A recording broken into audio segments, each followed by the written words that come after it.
Për shembull, ai ka bëu fotografia në rrjetet sociale duke u kënaqur. Ama në fund kur ka ardhur para vdekjes, i ka shpalos këtë ato që i ka mashtruar njerëzit përpara me të kundërtën. Ti shakon taliban kur të vere vej. Se neve na thojnë taliban. Ti shakon besimtar. Po neve na thojnë taliban. Edhe këtë e tregon Allahu. Ja, ka më thonë çdo njeri.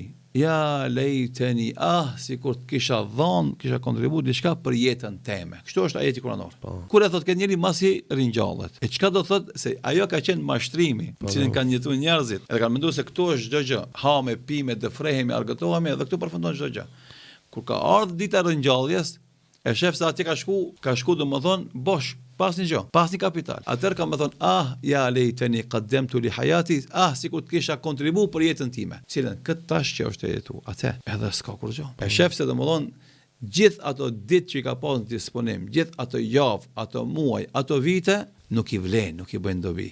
Edhe pishmalloku ka më qenë shumë i madh, andaj Allahu i madhreshëm kiametin njëra prej emrave ka qenë yaumut taghabun. Dita ku njerëzit do të bëhen pishman pse nuk e kanë shfrytzuar jetën edhe se kanë materializuar jo për të fituar kënaqësitë e kësaj dynjaje, por për të fituar kënaqësitë e jetës pas vdekjes. Allahu ta ka dhënë mundësinë ti se ke shfrytzuar.